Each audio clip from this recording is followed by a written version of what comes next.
Me to the pledge of allegiance.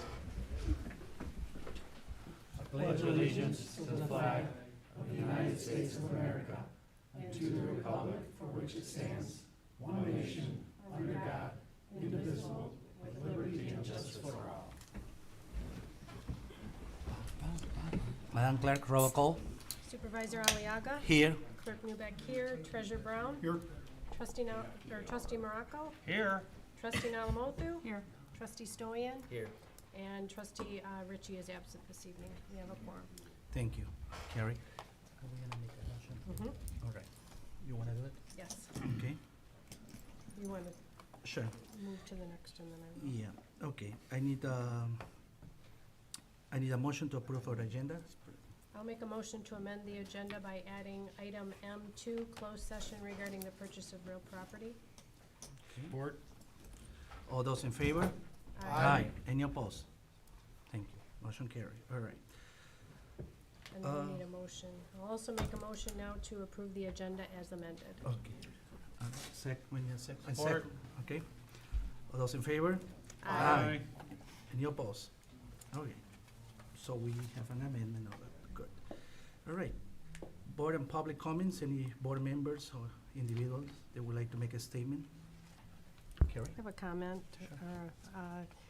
The IAFF Local 2629, the Independence Township Firefighters, will be working to support the Muscular Dystrophy Association with their annual Fill the Boot charity fundraiser on Friday, September 22nd, and Saturday, September 23rd, so the end of this week, at the intersections of Sashbaugh Road and Mabee Road, and Sashabaugh Road and Flemings Lake Road. And that's all I have. Okay. Anyone else? No? Okay. All right, moving on. Okay. Public comments. Anyone that would like to make a public comment? Okay, we have our County Commissioner, Karen Gilliard. Please come to the podium. Good evening, Karen Joliet, County Commissioner for this district. Do you guys need names and address for this? Yes. No? You do? Okay. 4181 Lakewood, Waterford, Michigan.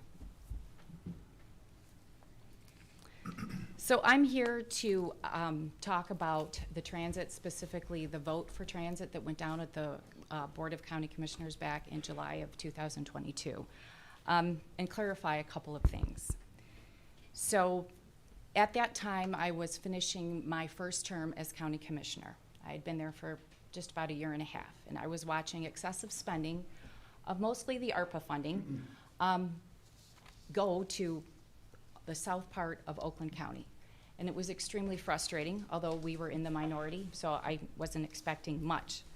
Prior to that time, I served 8 years as a trustee in Waterford Township, and during that time, I had learned that one of the biggest issues facing Township's residents is the repaving of subdivision roads, as it falls under Public Act 51, and that is through the Road Commission. You have to get SADs, and it's averaging now anywhere between $12,000 to $25,000 per household.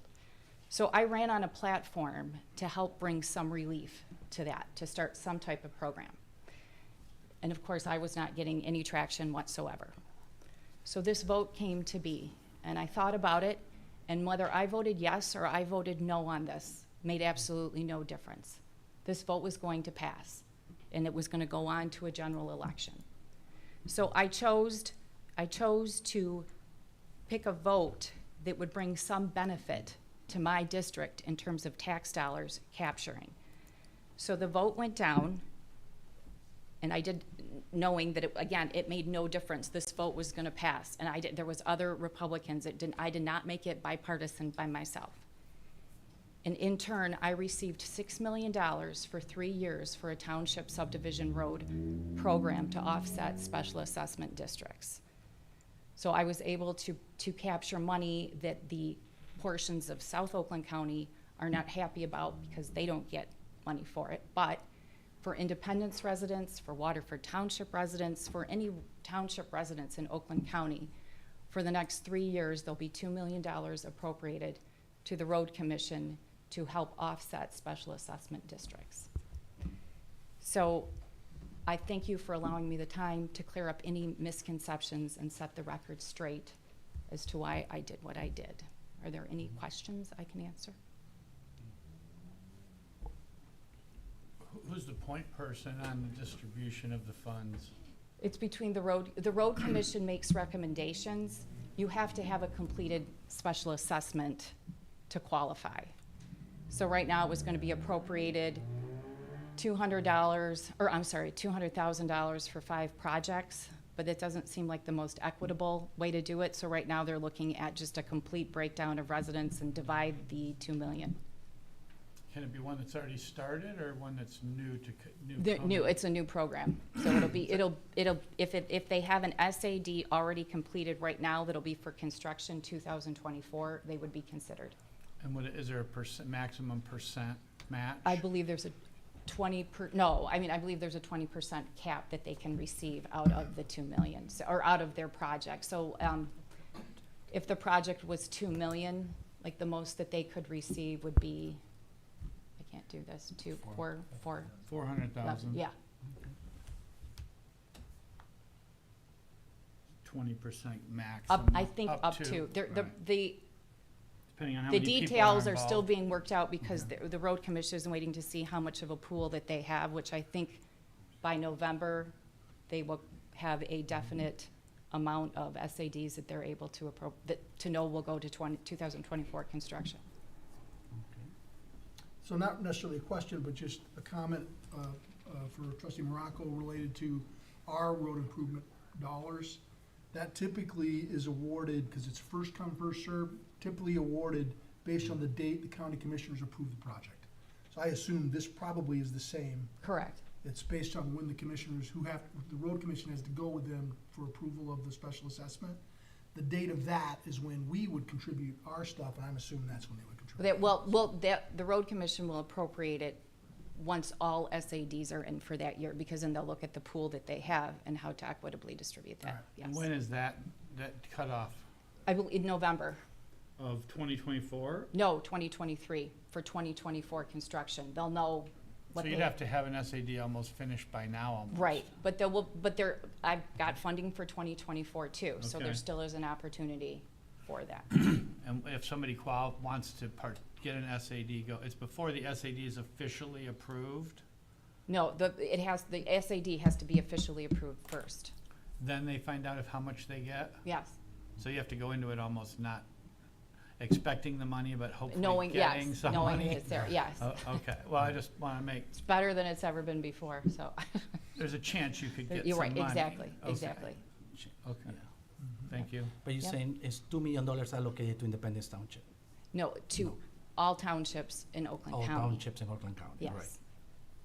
Karen, I have a question. Do you Sure. know if any projects that went out and they were turned down for any reason this year, could they qualify if the residents wanted to reinitiate it? The only reason SADs that I'm aware of, the ones that went down, is that they didn't get enough signatures. So, there's the 2 process of signatures. Well, I think there's been, and maybe not this year, but I think there's been some that the residents have said, no, it costs too much, we don't want to Right. do it. Exactly. So if that was the case and they went through and got the cost this year, but they said it was too costly, knowing now they might get some favor, could they Right. reinitiate it, or Oh, could they sure. say, Yeah, they could totally, they'd have rather to, than starting all over again? I know that, I don't know. Okay. That would be a road commission, Risky. Public Act 51 question.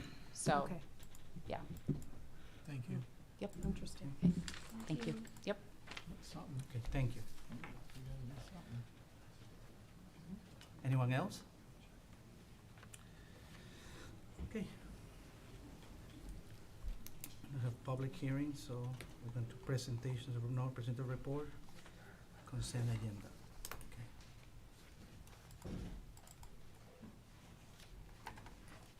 One second here.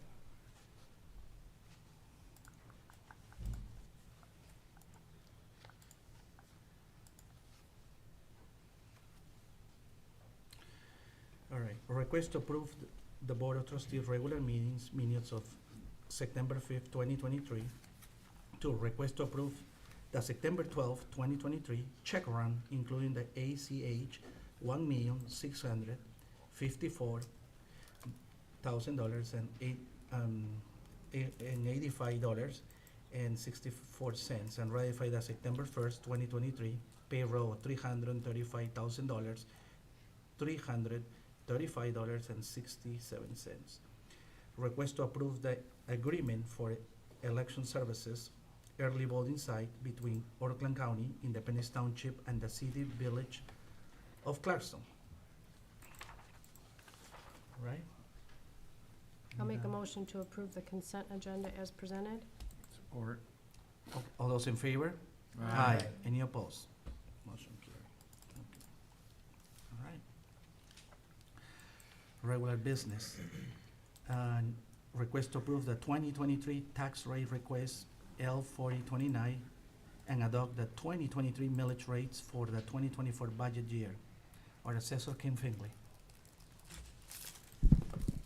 Hello, good evening, Township Board. It is that time of year that we need to ask you to approve millage rates so that our treasurer, Paul Brown, can calculate the winter tax bills. Our rates are not going to be rolled back because the inflation rate was so high in Michigan, it exceeded the 5% cap on our taxable value increases. So we are allowed to collect exactly what we did last year as far as the millage rate goes. One little tidbit of information is that our taxable value went up about 8.25% from 22 to 23. And that's the 5% cap on our CPI for Proposal A, plus the new construction that was added to the roll. So what we have are general operating millage rate, 0.9444, fire operations, 3.3893, police, 2.8678, and safety PAS at 0.4162.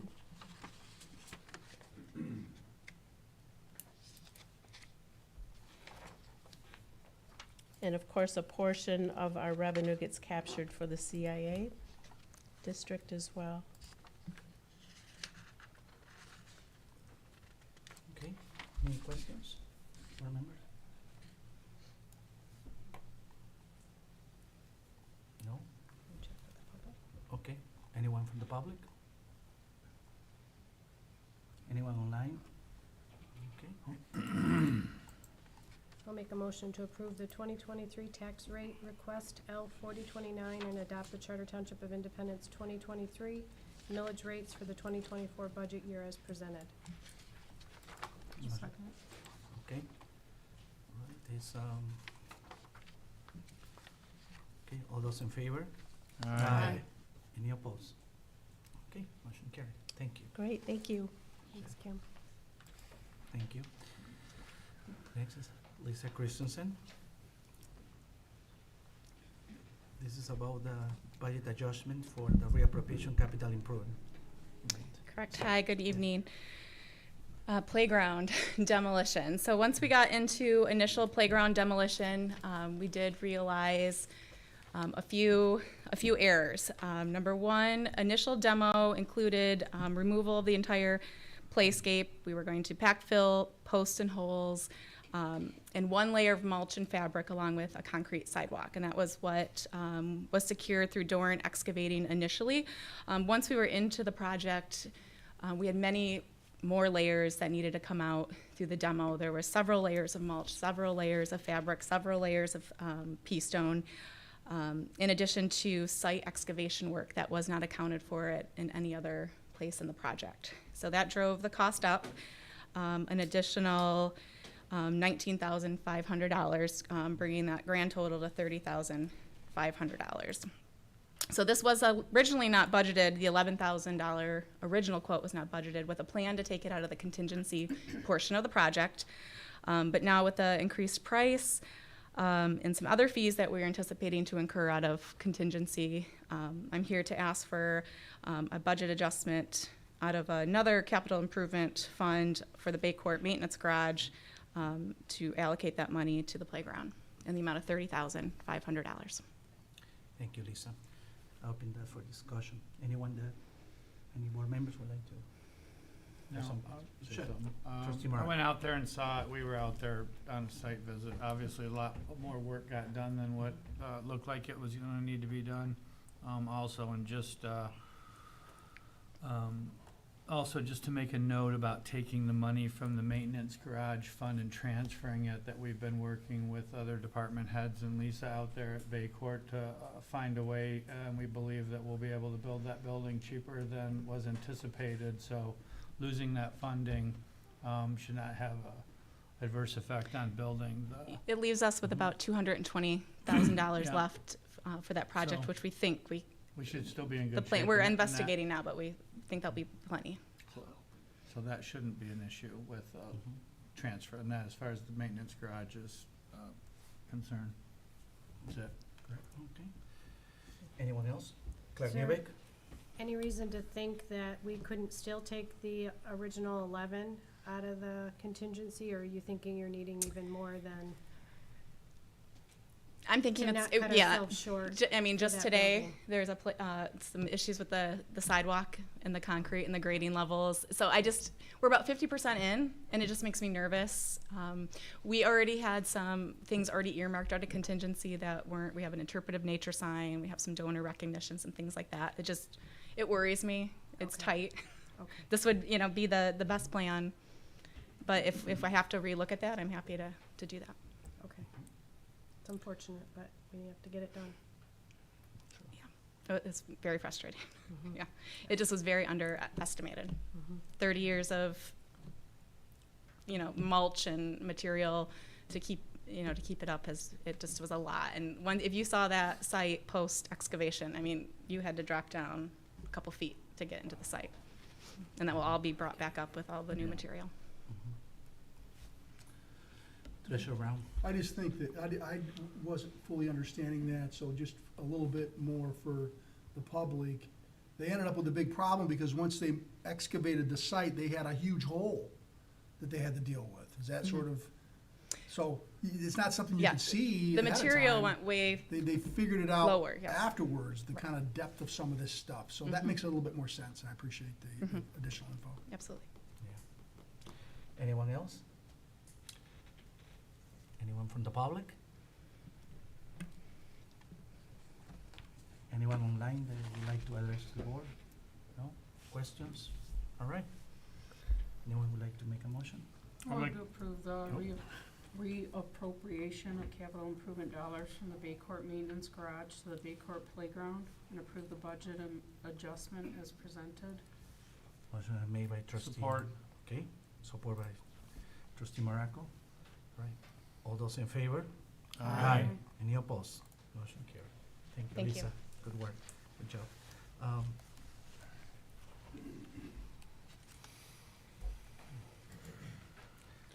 Good evening.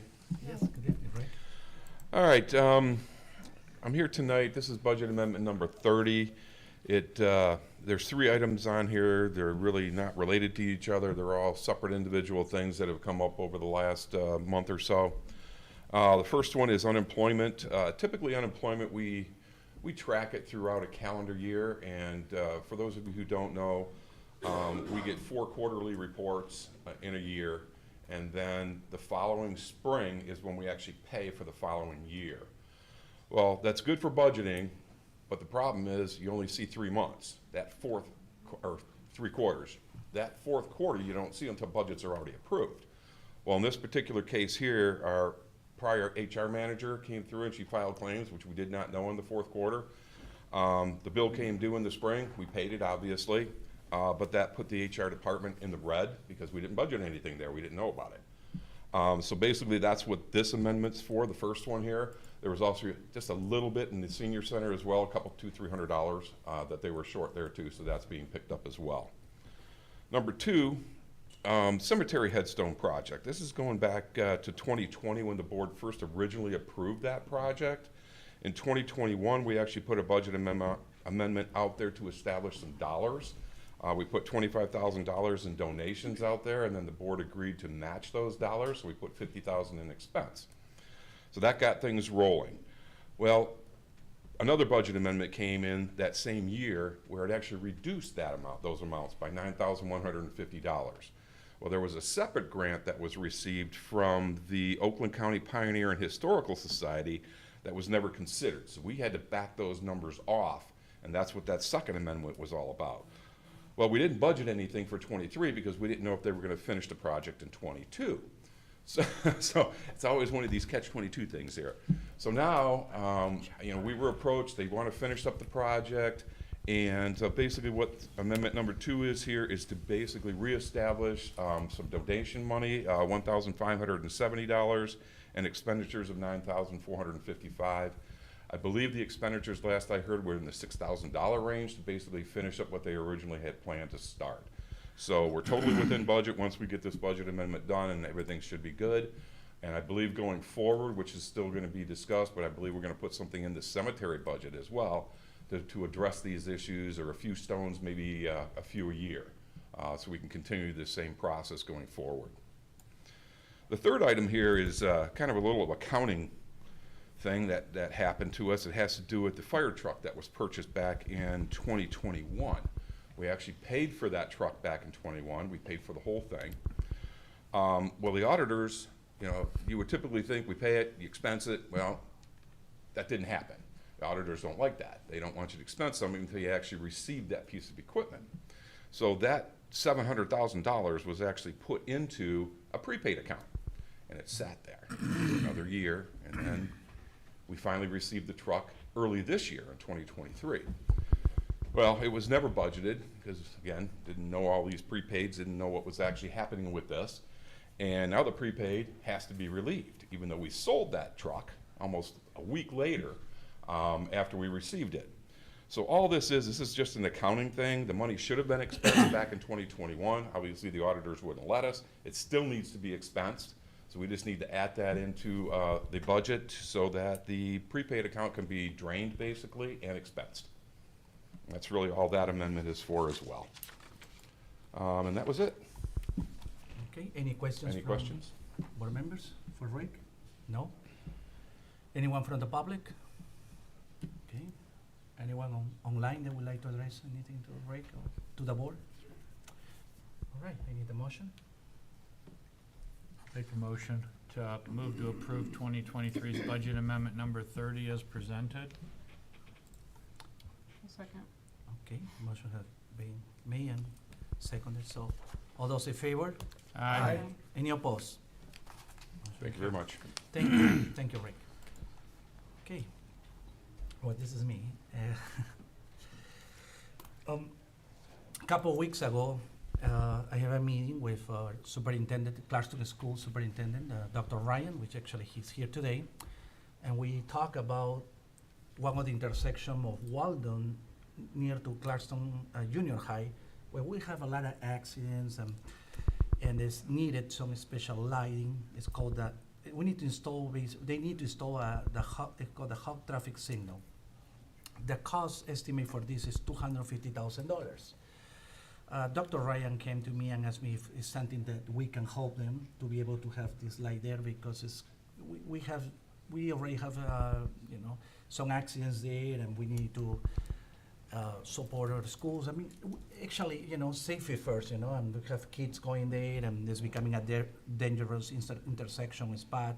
We have a lot of kids coming in the school year, and I think it will be important to support the schools, and we'll have a good sign for the community to know that our board is willing to work with the school board, and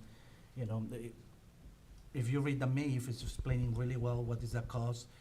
What I proposing to the board tonight is to donate $50,000, which is a safe amount of money. I talked to Rick about this, and we will also cover the maintenance, which is $1,000 to maintenance this once a year. And I think I think that will be not just a nice gesture or something, but also to show that we are, we want to support our safety in our community, which is very important. Dr. Ryan is here. If Dr. Ryan would like to say a few words, maybe? No, you're okay? Answer. Yeah, if any questions, yes, Karen. I do have some questions. Oh. Is this going to replace needing the crossing guards? Dr. Ryan, can you come up front? Yes, please.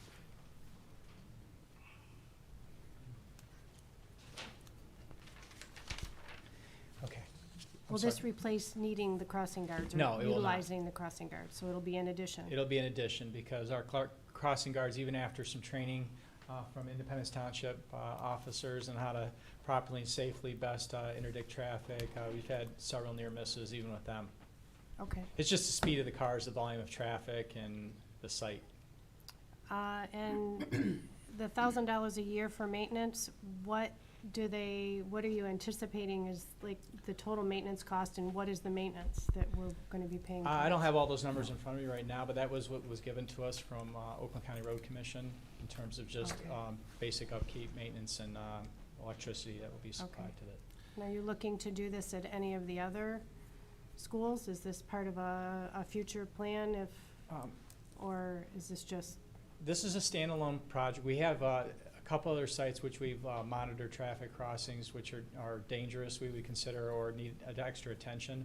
This is the only one that really lends itself to this type of project. For instance, is we go over near Springfield Plains Elementary, which is different township, but it's on a bend in a road, and there's, doesn't really present itself to be able to utilize a system like this. So Oakland County Road Commission, and with the help of our Sheriff's Department, did a pretty comprehensive analysis to say based on traffic volumes and volumes of people crossing. And it wasn't just during school. We had things from people crossing for the farmer's market, and there's other type of things. There's not a really safe way to get across that part of Walden. And during peak hours, like right now, if you look, cars go anywhere between 40, 50 miles an hour plus up and down the road. And with the rolling hills, it can be a pretty unsafe spot. I was just curious about Maybe Road as well, because Maybe's really busy, and then the after-school activities with the soccers and things, and if they were anticipating maybe even doing it there as well. That's why I wondered. No, I understand. Well, you have to have special, based on the traffic flow and what you can't slow down and impede overall, the traffic in the area, and that was their best recommendation. We literally asked them for recommendations, a potential tunnel under it, over it, or through it, and this is what they thought was the most cost-effective and safest route. It was one of those, literally, we looked at different ways to get around it, so. Okay, thank you. Any other questions? Okay, Treasurer Brown? Yeah, I mean, for me, I look at it and I suppose I ask some of the questions about, the budgets and, obviously if you look at the school's budget and the township's budget, there's a tremendous difference in those items. But at the end of the day, I know that our residents support the schools and they support the safety. And whether this is coming out of the school money or the township taxes, our residents, I believe, still support this, irregardless of whether we're chipping this in here or it's being taken out of the schools, but it's still coming out of our residents' pockets, so Yeah. I'm good with it. Yeah, the total cost is $250,000. What presented here tonight is $50,000. We don't cover the total cost, but we just want to help. We a good neighbor. Yes. I'm all for it. I know the location. It's really the one, makes it unique is there is no traffic light anywhere nearby that you could stop traffic with. That's, obviously why you're doing this. The other thing with the maintenance is really, are we sharing the maintenance cost with the school and the county? I believe the county's vested, the schools will definitely, and it'll be kind of a partnership. It didn't seem very cost prohibitive based on the overall benefit. And so I guess what I'm trying to get at is, are we paying $1,000 a year no matter whether it needs maintenance or not, or are we paying up to $1,000 a year as our portion to the maintenance of the light? I believe it's up to $1,000, what you're committing to. Because here, Yeah. it's, Rick, please, can you come up? Yes, no, it's $1,000, but Rick is going to explain it. well, if there's no maintenance, I No, don't want to it pay is. $1,000. No, but Rick. We actually, there are several signals around the township that we actually pay annual maintenance for, but, we budget for it, just in case it happens, but based on my history, it doesn't happen that often. So the $1,000 is just kind of almost a placeholder out there. I actually did just look at street lighting and everything, and put in an extra $1,000 this year for '24 to cover this signal here. We're up to about $7,500, but how much of that we use? It's not very much. Sometimes it's a couple $100, maybe a couple thousand. I don't think it's ever going to max out to the $7,500 unless they have a major change or something like that. So I don't think the $1,000 is going to happen every year. Right. And I think that pretty much answers your So it's question. up to 1,000 if That's what I've needed, always been right? led Okay. to believe, but again, we've had other instances where it's been a couple $1,000s. Right. But it doesn't happen that often. I mean, it's not an every year thing. Right, do we bank it and put it aside? No, we just rebudget it every year. Oh, okay, so Yeah, we're we not just actually rebudget just, every we're year. not writing a check every year for $1,000 to the county? Correct, we are not doing Okay, that. that's what I Nope, wanted to they send us just an make actual sure. bill and Okay. tell us the work That was that's a been good done, and then we pay the bill. Okay, thank you. Good question. When we were preparing the MAFE, I met with Rick and we talked about this. Yeah, no, Yeah, it's cool. $1,000. Great. All right. Any question from the public? Any question? Anyone online that would like to address to the board? All right, I need a. I do have one more question. Sure. Do we know what kind of training is gonna be, I mean, it's a little bit different than a lot of lights. Are they gonna do training with the kids, and are the schools gonna do some things to make sure kids and parents understand how it works and? Absolutely, we'll still have 2 crossing guards out there, Mhm. assisting in it.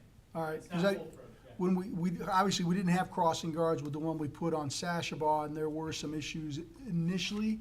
That one's a little bit more complex because you have a boulevard, so you have 2 different sections of it. So, in case parents are looking to ask, there's gonna be someone there to help. It'll be manned, yes, or person. Person. All right. I'll make a All right, motion. okay. All right, If you're ready. yeah. I'll move to approve payment of $50,000 towards the estimated cost of $250,000 for Hawk traffic signal, an additional $1,000, up to an additional $1,000 each year for maintenance of the Hawk traffic signal. Second. Okay.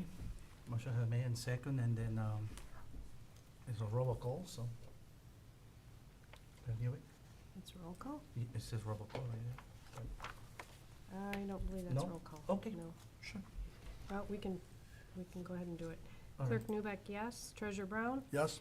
Trustee Morocco? Yes. Trustee Alamothu? Yes. Trustee Stoyan? Yes. And Supervisor Aliaga? Yes. Motion carried. Okay. All right.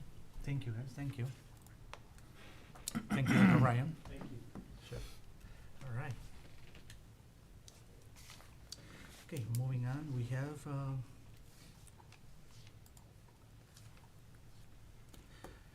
this is the request to approve the exploring the possibility to enter to an agreement with Everest Academy. So, we have somebody, some representative from Everest Academy come to my office, and he talked to my office. It brought to my attention to, they need one of the deputy sheriff to be, at the school. This type of agreement we currently have with the Clarkson schools. As you probably know, the increasing of crime in Oakland County through the illegal immigration, all that coming here and there, Waterford and Pontiac, all that, they are really concerned if something can happen, even though, I have to mention this before I forgot, Lieutenant Cummins told me that this year Independence Township became the number 17 safest township in the state of Michigan, number 17. And that's really good news because a few years ago we were number 21, we were number 20, now we are number 17, which is good to know that every time our directors come here and ask for something, it's always important, it's improving our services and safety. But, so Everest is asking for basically, they wanna pay 80% of the deputy, and they want us to pay 20% of it, which is basically they're paying for 9 months and we're gonna be paying for 3 months. 9 months with this police officer is gonna be at the schools for 9 months, and then the remaining 3 months he's gonna be in the township. I presented this to you guys, and I want your comments or what you guys think about this. You have any questions? I Yeah, do, Yeah, yeah. sure. So- Yeah. They're gonna pay for while they're using the service, but Mhm. we need to commit to a year's worth of service. So Yes. when they're not open, we can use that officer for other things that pertain to our services. Is that what That's I'm getting correct. out of that? That's Okay. correct. That's correct, yes. So we're not paying to provide the service to Everest. We're just covering we Right. benefit from the service. And then Exactly. where does that person just fall under Rich's control and Yes. scheduling needs? Rick, can you please come up front, yes? It's the same as it is with Clarkson Community Schools. Once the school year's over, they come back to the substation and I can utilize them for whatever I want, a traffic officer or detective or anything like Does that influx of additional staffing at the same time, this would be another person at the same time, basically, because the school year runs close to the same. Does that offset additional manpower that we would have had a contract if we didn't have these guys being released back to the substation, or are they added to the standard schedule of officers? They would be added to the standard Okay. schedule. Yes, Treasurer Brown. When we have liaison officers at the school, and I don't know how much time off officers receive, but I'm guessing they don't take a lot of their time off during the school year. They take more in the summer, or is that not? That's I correct. mean, I just don't know. That's correct, Paul. So- They try to. They take their time off in the summer. So my concern is we're gonna pay for 20% of their time, and they're gonna be off most of the time on vacation in the summer, which is a bit of a problem, because my question for our legal counsel is, if we don't really get the full benefit out of what that payment is, are we not subsidizing a private entity, and is that legal? Because if we can figure out a way around that, okay, but to pay the 20%, but they're gonna be off half the summer, we really are paying for something we don't get, which is money we're spending that we wouldn't spend Take otherwise. time off in the summer and in the school breaks, just to clarify. So I haven't looked at it, but yes, it is for a private entity, but it's also public safety, right? So even though it is for a private entity, it's not just for the benefit of the private entity, it's for the benefit of the public in terms of public safety. But I might have to look at this. I know that in other communities we represent, we have approved private school districts. Does that help? Yeah, the Notre Dame Prep was approved by the county commissioners for the sheriff to do that, Right, but I don't think there was a cost sharing.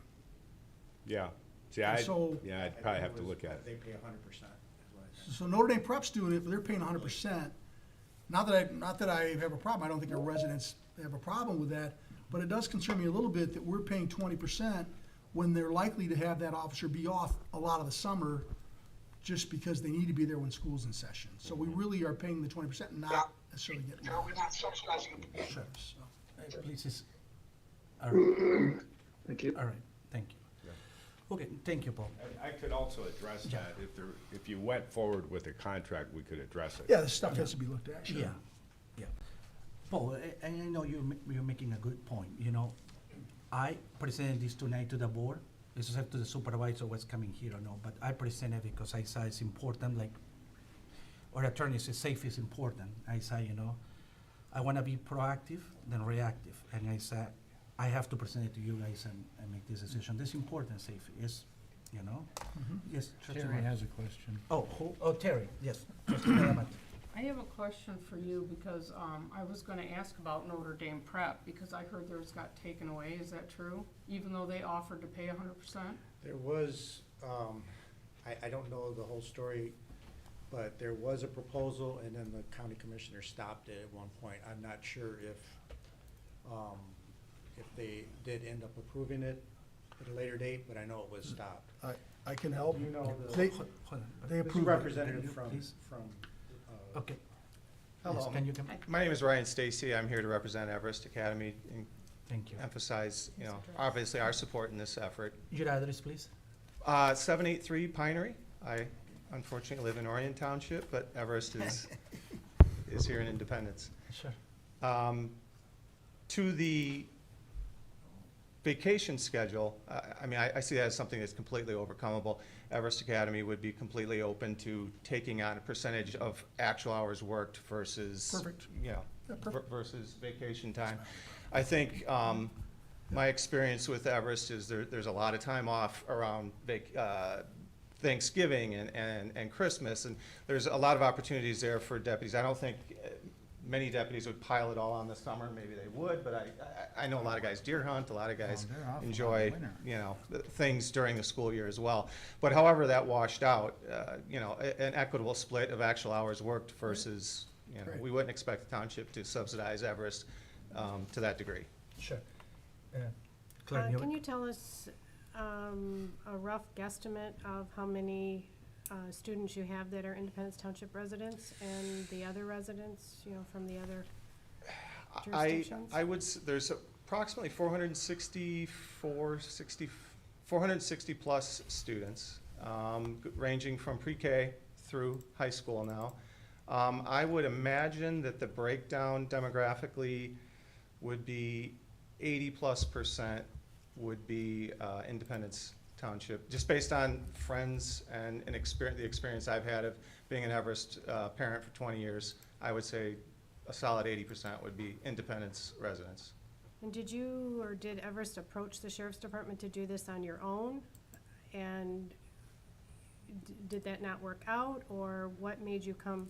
We did to approach ask the it? sheriff's office on our own. We tried to go a direct path. It became obvious due to changes at the changes at the County Board of Commissioners that the best way to accomplish this would be to go through the township. Did it break down? No, it did not. We were never presented a contract from the County Board of Commissioners that we could vote on. Okay. Okay.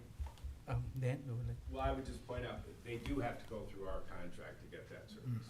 So whether we pay or don't pay is a separate Oh, issue. okay. But our authority and our jurisdictional authority, they get that through our contract. Okay, thank you. Yes. Treasurer. So just on the issue with Notre Dame Prep, because I did research that, it originally went before them back in May sometime, and they didn't take it up.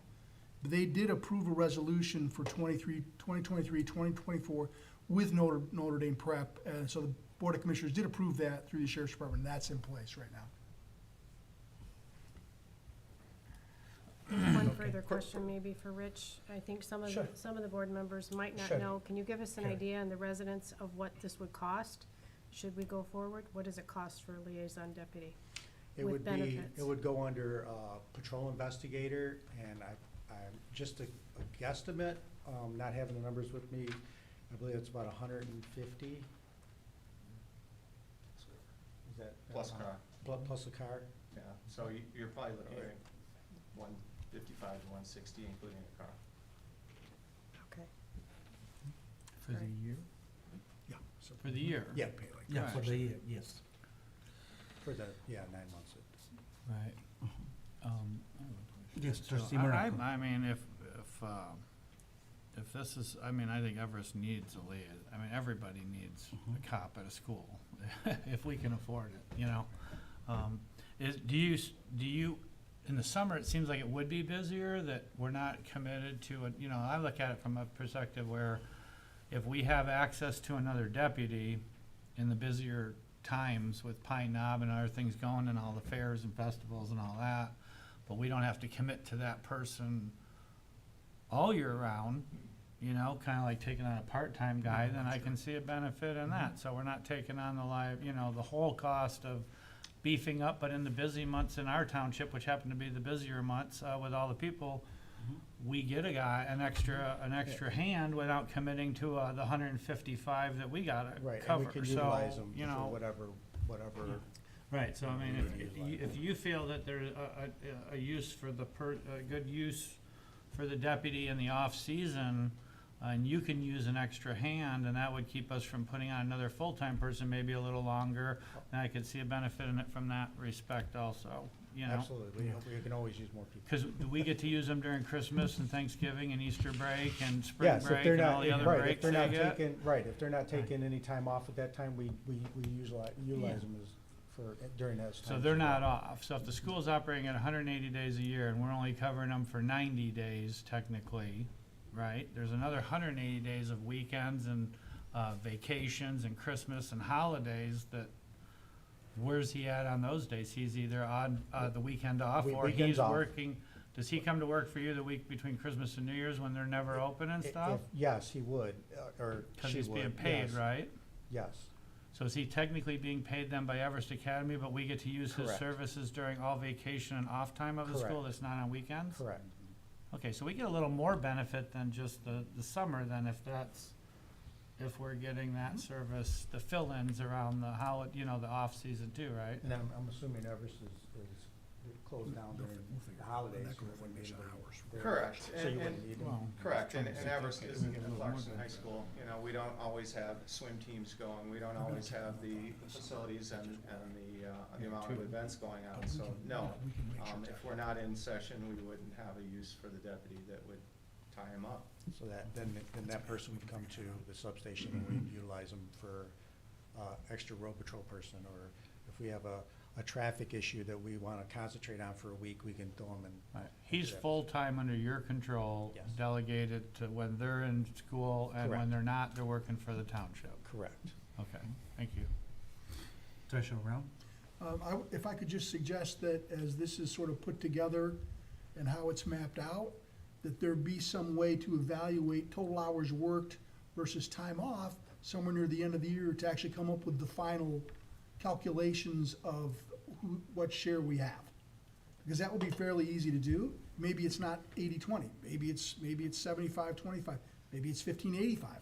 But that could be easily be done just based on the actual time slips from the officer to where that's appropriately shared, which means we're getting exactly what they're working for the residents, and the school's paying for exactly what they do for the schools. Yeah, we should be able to track when Yeah. he's working Just at the work that substation into for the it. township, That's a great and idea. when he's working, he or she is working for, at the school. Great. That shouldn't be hard. Terry? I'm just gonna bring up something that goes with this because of Everest, but it also goes to the tax dollars. Don't they have some shared teachers? Shared time, which means, because my daughter's one at St. Regis, she's employed by Clarkston Schools, works there, but you get to count those students in your budget. So if Everest has some of those shared teachers, Clarkston Schools actually benefit by getting to count some of those students too. So it's not all a thing on the township paying. Do you understand? Mhm. And I forgot the word, I think it's a shared teacher, so, Yeah, you're correct. Yes. I don't know how many Everest has. I know St. Joe's because I'm on the finance council of St. Joe's, but I'm not certain the number of Everest. But I do know that it exists at Everest as well. Shared So- time. yeah. So there is some community benefit for both, that, you know, you get more federal dollars counting some of those kids by having that teacher employed by Clarkston and working there. And the other thing I was going to, bring up, it might be sometimes in the summer that you're there. I don't know how often you go, but I know that they work with our parks and recs. They give them their gym and some fields to use for camps and things over the summer through, our parks and rec. So if there's bigger soccer tournaments or things, I don't know if they might request you to be there. Oh, yeah, that wouldn't be an issue. Yeah. Yeah, we do So, that. it would be something to If look it at, were- Paul, though, like, If it were in the afternoon, let's say, we'd either have to adjust the deputy's schedule, or they'd have to pay overtime, like Clarkston Schools has another mini contract with us, that they pay overtime for football games or whatnot. But we could probably go on the understanding that their schedule could be adjusted to where they'd have to adjust to Mhm. handle something like what you're saying. Okay, any other questions from board members? No. My final comments is, I believe this is more about safety than anything else. You know, we have to look at it that way too. I mean, every time I look at news, national news, we see a lot of incidents and things going on, and we haven't actually proven to our community we're now on the 17th safest township in the state of Michigan, so I think that's important, you know, to keep it that way. Any questions from the public? No? Anyone on TV? Everyone would like to make a motion. I'll motion to approve exploring the option of Everest Academy contracting with OCSO through Independence Township for one liaison officer and the possibility of sharing cost, 80% paid by Everest Academy for 9 months of service and 20% paid for by Independence Township for the 3 months while school is closed for the summer months. Should that be adjusted to be reviewed after a year? Would you wanna approve it that way to come up with the This percentage? isn't really a contract, yeah, it's just. Then, Yeah, I'm sorry? Does it have to be in the motion to say, to be looked at after a year to adjust the percentage at all? Or we just approve it now and they change the contract later? Yeah, I mean, I heard a couple of comments. There will be a contract that'll have to come back to the board for approval. So if we can get this done, maybe we can have that option. okay. Because I've heard that maybe we should do it on a percentage basis based upon past history. So we can include that in the contract and you can make those adjustments when it comes back. Okay, perfect. Yeah, I'm assuming they need it for this school year, right? We would love to have Right, it for the so- school year. Probably comes So- back pretty quick. I think we can knock this out pretty easy. Okay, I'll support the motion. You support the motion, okay. The motion is- All those in favor? Aye. Any opposed? All right, motion carried. Thank you. Congratulations. All right. Now we have the, we have a, well, we have budget first, so closed Mhm. session. We have a, didn't we switch Okay, now we something have a around to get budget rid of session. everybody? We wanna take a 5 minutes break? No, let's jump right in. Where are we going now? Budget, the budget, the budget, the budget. Right now, we're doing Right that now. before the closed session, Okay. right? Well, that- Yeah, no. yeah, Oh, we did the yes. budget right now, We need the yes. budget now. We don't want these guys waiting for All us. right. Yeah, right, that's what I'm saying, yeah. I forgot. Yeah. Oh, this is about to get real. How you doing, Chief? Doing well. I think so. Just have a lot of paper. I do have extra copies if anyone's interested. There's like 5 extra copies here. If you wanna, if anybody wants one, follow through. You're more than welcome to them. I'll set them here. Anybody would like one, you're more than welcome to them. All right. Got everything that I want here and need.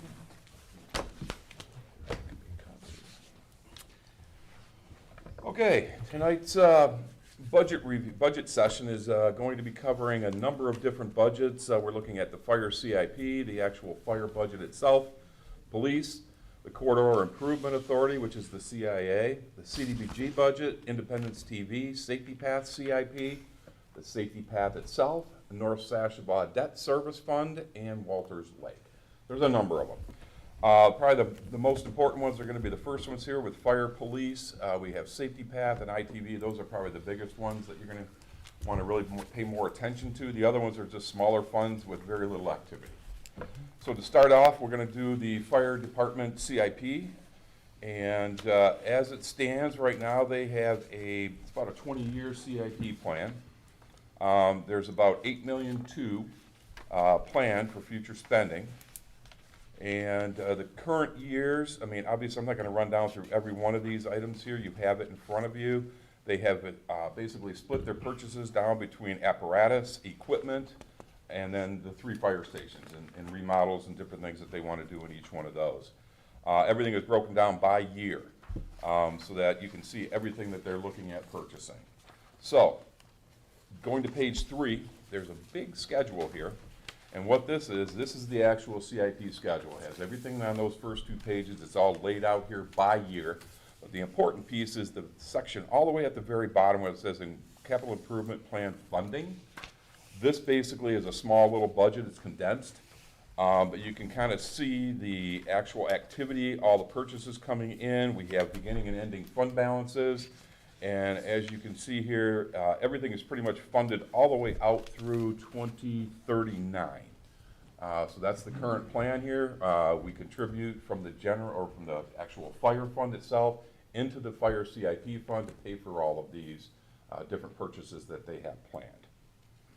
So are there any questions on the CIP side of this? Any questions, board members? I know there's some big numbers out there, but. Got big projects coming up. Yeah, absolutely. There is an operating statement itself also on page 4. That also mimics the page we just looked at on the bottom as far as matching up with fund balances and everything. The two definitely match up. And we had to make sure that that was the case. Moving on to the actual fire fund itself and the narrative that we have put together. We're going to be looking at variances over $5,000. And anything, if it's a new item and it's over the $5,000, we'll also bring that up as well. In summary, revenues are projected to increase $771,290 or 9.8%. Labor costs are projected to increase $601,616 or 9.9%. Operating/capital costs are projected to increase $84,177 or 5.5%. And operating transfers are projected to remain unchanged when compared to 2023. And our overall planned increase to fund balance came in at $109,261, which is $85,497 more than 2023. So what are the assumptions that we're using for this budget? First off is the actual millage. We're requesting the 3.3893 mills, which you guys just approved earlier. with no adjustments for the Headley rollback this year. The original millage approved back in August 4th of 2020 was 3.4509. So the Headley rollback has pulled it down to the 3.3893 since that period of time. Wage increases for the union positions. In '24, it's 3.25, in '25, 2%, '26, 2%. And then we have non-union positions in '24 is 4%, '25 is 3%, and '26 is 2% respectively. Medical benefit plan coverage based on the 2024 State of Michigan annual cost limitations is basically the state caps, which the board has adopted. They had an increase of 4.13 or 4.1 over the 2023 rates. So, and then we're using a 5% increase in state caps for 25 and 26. Dental and vision premiums are budgeted to increase 10%. Life insurance budgeted to increase 5% each year. Short and long-term disability, we're budgeting an increase of 7.5% each year. Pension expense. DB MERS includes accelerated payment plan above the minimum required contribution. We're going to be paying about $408 in additional to basically get that pension paid down. Yes, ma'am. So what is the minimum required contribution? I didn't realize we had a minimum required. That actually came from the MERS document, correct? Correct. And So I what was is just going to that? get into that because normally we pay annually for these, for the MERS contributions. MERS themselves actually has a paragraph, I believe, in the booklet and says, they actually give you a recommendation. If you pay it monthly, then you can pay it down a lot faster. Because when the chief and I were actually talking several months ago, we just wanted to come up with a plan to pay off this $6 million, even though I don't think it's quite $6 million any longer. Right. But at the time it was, when we were talking, and we said, let's just do $300,000 a year for 20 years. That pays your $6 million. Well, then Renee did some checking, and she found out through the MERS plan that they actually have a plan for paying this down, and you actually pay it monthly instead of annually. So you're getting all that benefit accumulated. You know, you should know all about it. It's like interest almost. Yeah. You know, it's just the accumulation of mortgage that. Yeah, exactly. So she explored that option, and it came out to like $275,000, which was under the $300,000 that we were proposing originally. And instead of 20 years, it's picking it down to 10. And then if we take that extra $25,000 that's left over and apply that as well, we're probably in the 8 to 10 range. So it made a lot of sense. And I went ahead and, after they explained it all to me, I said, just put it in the budget because it makes complete sense. It gets it paid down way quicker than what we were originally thinking. And it just seemed to make good sense. And it's not really hurting their budget in any way, shape, or form. So the required is $614,000. That's the minimum that we have to pay. The accelerated plan would take us up to $810,000. And then we would make an additional contribution on top of that. But we would be paying it monthly. So the 614 versus the 810 is yearly. The 810 is the accelerated plan. Right, but that's yearly though. That's annual. The $614,000 is the minimum that we have to pay. And how much, have we already paid anything this year? I know we had some budgeted, not very much. Have we paid We that? have $200,000 budgeted. We have not made that contribution yet. And when can we start the monthly accelerated? We could start that January 1st. Okay, not before. I just wondered if we could do that with this year's. We I could mean, we don't look have that into many months left, but hey. We could definitely look into that with MERS, and we're not tied in. Once we go with the accelerated plan, we're not tied into that. So if we had a downturn in the economy, we could go back to the minimum. Right. We can just look at this on an annual basis to make that additional accelerated. Smart. And I know that I've mentioned this also before. Is there any reason that we can't put that unbudgeted money from the sale of that fire truck towards a large payment as well? Or have you allocated, are you allocating it now towards something else? Well, I think we just put it back in the budget, obviously, and it's gonna be used in a CIP as we move forward. So we need other fire trucks, as we move forward, so the money's gonna be reused for that. Okay. All right. I think this would've plan liked to have that seen MERS that. offers gives the board and gives the fire department a basis for how we're paying MERS off now. There was never a basis for what we were doing. Now you have an actual recommendation from MERS how to pay this fund off, and it's a good basis for everyone to lean on to say, that's their recommendation, how to pay it off. And there is a plan, it's gonna be 10 years or less, based on what we can do, so I think that's, And that is I taking think into you're in really account good shape. all of the retirees that we expect in the next few years that will no longer be paying into plan with the plan closed and all that, they're taking into account? Yes. Okay. Based on the 22 report from December 31st of 2022, that is, now we receive that plan annually. So next year, they may have another recommendation as to what our annual payment will be for that accelerated plan, but we'll also have those additional contributions included, so. Treasurer Brown? So their numbers from December of 2022, does that, our liability is south of 6 million, and that includes the closing of the plan? It does, so. Because that's way ahead of what I think we may be expected to be. 5.2? We're at 5.2 unfunded. Wow, that's great. So we're 74% funded. That's really great, because we made some significant changes to get the plan closed. And for the residents, in layman's terms, what that means is new firefighters are not getting a defined pension. There's no longer a lifetime pension for new firefighters. They get money put into a good contribution into a 401k type vehicle like most residents will have. But we really expected the liability to take a big jump in doing that, and it hasn't. And that's great, really great for the taxpayers. It had a slight jump, it went up $622,000, but we closed the plan, so. Yeah, I mean, I thought it'd be at 7 million, so good job.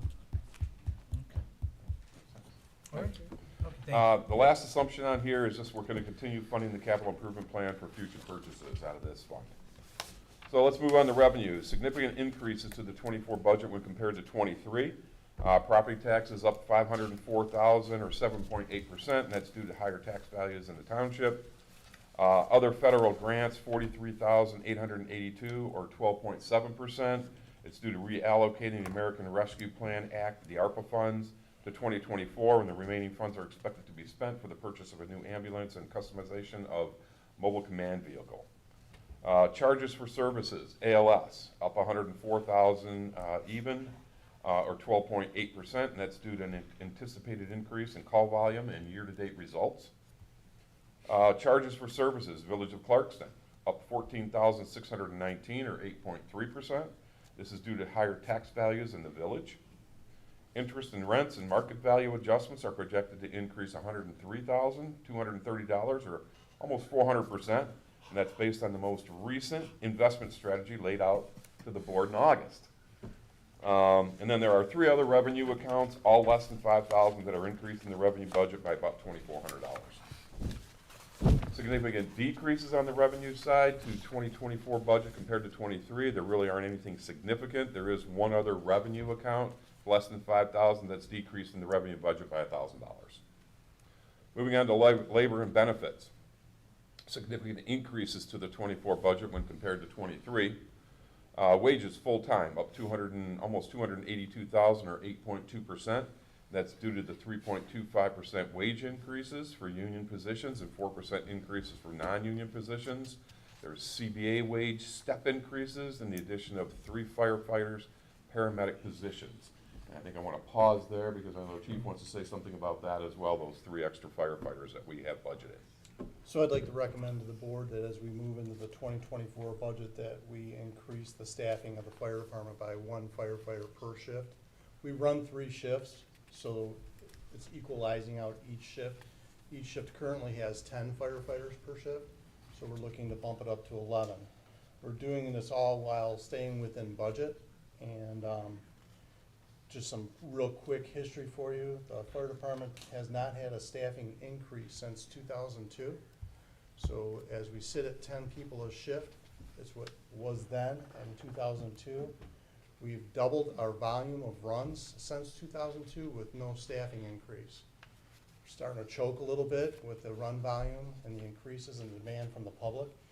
So we'd like to incrementally just kind of look at this moving forward and not get too far behind on staffing. So moving up 1 person per shift is kind of what I would like to recommend. Additionally, in speaking with Rick, we wanted to be in a position that I could hire before we have someone retire. It's very competitive in trying to find firefighters in the fire service in southeast Michigan. There's over 40 fire departments right now trying to hire firefighters, so we're all competing against each other. I want the flexibility and to be able to bump up to that 11 a shift if in fact we do have good candidates that show up at our door, that I can strike, hire them, and add to that shift. Again, the competitiveness amongst all the fire departments is essentially out of control, and it's hard to find employees. So I want to be in that position, and additionally, we need to staff better at the fire department. It'll also, by just adding one extra person, when we're at full staff at 11, I can choose to staff another rescue when we're busy. I think if you read our monthly reports, you'll see that our concurrent runs at that fire department is 41%. That's a high ratio for concurrent runs. So there's a need to have, the extra staffing. So that's my recommendation. Thank you, Chief. Okay. No questions, right? Good. All right. Okay, moving on here, payroll taxes. It's up 21,738 or 7.5%, and again, that's due to the wage increases and the additional 3 positions. Pension expense, the DC 401A up 146,218 or almost 738%. That's due to the hiring of new employees in 2023, included in the new 401A plan, and additional 3 positions as well. Dental vision premiums up $7,800 or 14.5 due to the budgeted 10% increase in premiums and the addition of the 3 positions. Pension expense, the DB MERS, up $80,000 or 9.6% due to the contributions to defined benefit plan unfunded liability.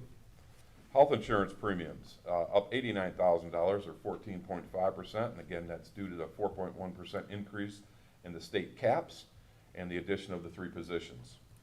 Workers' compensation up $12,000 or 10.4% due to salary increases and an estimated 5% rate increase over 2023. Retiree health care, HCSP, up $11,048, which is about 35%, and that's due to salary increases and the addition of the 3 new positions. And then there are 3 other labor benefit accounts, all less than $5,000, that are increasing the labor benefit budget by $10,267. Significant decreases to labor and benefits. We have retiree health care OPEB. It's actually decreased almost $55,000 or 18.4% due to OPEB fund remaining funded and no additional contributions required at this time.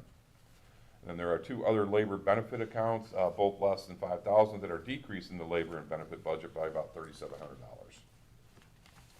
Moving on to operating capital costs, significant increases. Looking at firefighting gear, $19,000 increase, or 48.7%, and that's due to the scheduled replacement of firefighting gear, which is, from what I hear, is very expensive per person. Contractual services up $9,000 or 15.8% due to anticipated promotional testing and increase in service contracts. Contractual services ALS up $9,000 or 19.2% due to an expected run volume increase and revenue. Charges for Oakland County up $11,225 or 9.8% due to an anticipated increase in the dispatch services agreement. Insurance and bonds up $5,000 or 5.4% due to a projected increase in the rates. Building and grounds maintenance up $5,200 or 4% due to an increase in maintenance costs. Vehicle repairs and maintenance up $35,000 or 41.2% due to recent years' results and continuous maintenance of apparatus. Equipment up $43,000, almost $44,000 or 12.7% due to reallocating the ARPA funds to 2024 when the remaining funds are expected to be spent for the purchase of, again mentioned, the new ambulance and customization of a mobile command vehicle. Then there's 9 other expenditure accounts, all less than $5,000, that are increasing the expenditure budget by $16,310. Significant decreases to operating capital costs. Computer supplies, down $12,250 or 45.8% due to a one-time purchase in 2023, and it had to do with network upgrades.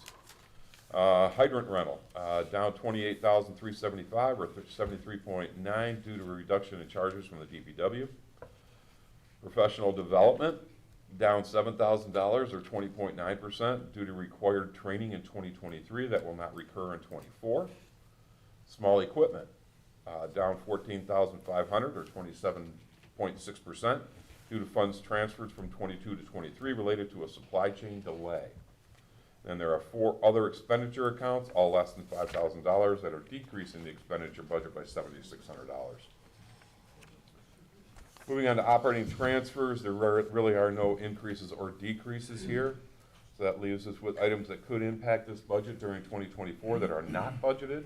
And that would include a major equipment breakdown requiring repair or replacement, major building repairs, higher than anticipated fuel costs, significant increase or decrease in run volume, and customer non-payment of EMS billings. And that concludes the fire budget. Are there any questions related to this specific budget? Any questions from board members? We're good? Okay. Nope. Then we That's would good. move on to, pages 8, 9, and 10 would include the actual operating statement, the budgeted operating statement, if you wanted to look through the numbers themselves. But then we're moving on to page 11, which is the police budget. Thank you, sir. Thank you, sir. Appreciate it. Thank you, everybody.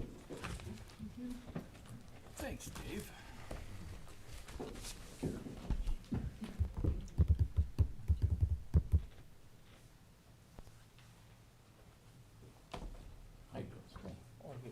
Doing good, doing good. Okay, the police budget. Pretty much same format. We're gonna be looking at variances over $3,000. And again, anything that's new or, that's greater than 3,000 as well, we'll bring up as well. So in summary, revenues are projected to increase $790,785 or 12.1%. Labor costs are projected to increase almost $9,000 or 9.6% when compared to 23. Operating costs and capital outlay / operating transfers are projected to increase about $193,000 or 3% when compared to 23. And our overall planned increase to fund balance came in at $582,094, which is $588,000 more than 2023. Now, if the numbers come in as anticipated, the ending fund balance will come in at about $2.7 million, and of that, 1.379 is over the 20% reserve that we've established. So basically, that money can be used for other things, but we want to hang on to the 20% for in case something happens with the millage or whatever the case may be, and we're basically left with just those funds. So the assumptions we use for this budget, again, the approved millage, which you just did earlier, at 2.8678, no adjustment for Headley. We have 4% wage increase in 23. Now, this would be for just the one full-time employee that you have as your administrative assistant. So there's a 4% wage increase in 23, 3% in 24, and 2% in 26. Hospitalization, again, based on the new cap levels, the same thing as for fire, the 4.1% from old levels, plus dental and vision. 10% increase has been established or projected for dental and vision as well. Life insurance expected to increase to 5%, and short and long term expected to increase 7.5, sorry. The current contract with Oakland County expires at the end of 2024, so we assumed a 10% increase in 25 and a 5% increase in 26. That 10% is, we actually got lucky with this last contract because they didn't have a lot of negotiations done with the sergeants and lieutenants, I believe it was, when we signed that contract. So we actually got lucky for those few years, and we got a very small increase. But I've gotten some wind of some numbers, and they're coming, and they're going to hit us big, probably, and that's why we had the 10% increase in there, which will probably start in 2025. Let's see here. Significant increases to revenues. Tax revenue is projected to increase $625,000, or 11.9%, again, due to higher tax values in the township. Charge for service DTE, which is basically Pine Knob, is projected to increase $50,000 or 6.7%, and that's due to more sergeants and lieutenants working the security for the summer contracts. So it's a little bit more expensive to bring in those people as opposed to your deputies. Charges for Village of Clarkson are projected to increase $17,790 or 12.4%. Again, that's due to higher tax values in the village. Again, interest income and market value adjustments projected to increase 110,000 or 612% based on, again, the most recent investment strategy that was laid out to the board in August. Then there's two other revenue accounts, both less than 3,000, that are increasing their revenue budget by $2,597. Expenditure increases. We have wages, full-time employees, projected to increase $55.98 or 9.1%. That's due to the 4% wage increase and adding in the police's portion of the custodial position, which is new for 2024. The police portion is 18% of the custodial position. Charges Oakland County are projected to increase $150,000 or 2.7%. That's due to the contracted 2.8% increase in 24. Charges mini contracts projected to increase the same 50,000 that you saw in revenues for 6.7%. Again, it just has to do with the sergeants and lieutenants working security for the summer concerts. And there are 14 other expenditure accounts, all less than $3,000, that are increasing the expenditure budget by $4,400, $4,497. Labor makes up $3,395 of that, and operating is $1,102. Significant decreases for revenue. The only thing that's out there is the district court fines projected to decrease $15,000 or 25%. That's due to a reduction in the number of fines levied by the court system. Expenditure decreases, wireless tablets projected to decrease $34.60 or 86.5% due to lack of use. We're not going to be using those any longer, so they've been taken out of the budget. Building and grounds maintenance is projected to decrease $3,740 or 36.1%. Again, due to hiring a custodian and eliminating the cleaning company. And then there's one other expenditure account, less than $3,000, that's decreasing the expenditure budget by $67, and that's all under operating. That leaves us with items that could impact this budget during 2024 that are not budgeted, and they include ordinance fines coming in less than anticipated, fees to Oakland County coming in higher than projected, and unexpected building repairs. And then pages 13 and 14 actually lay out the numbers for the past couple of years and the three projected budgets. Are there any questions on the police budget? Yep, you just brought up the point too. I was going to bring that up as well. This budget does not include what you guys just approved for Everest Academy. So I'm going to have to layer that into this budget, find out the implications of it, and layer it in, and then I'll come back to the board and re-present it to you at a future date. Thank Just a quick you. comment. Sure. I think you can take DTE out. It is kind of. Yeah, that's just an accounting I thing. know. We'll get the account number changed. I know. It's very confusing. I never did like it when it was DTE. Any other questions? No? Okay, I think we're all set. We- Thank you, sir. Thank you. I have a couple here that, the free and easy ones, okay. The next one here is the Corridor Improvement Authority.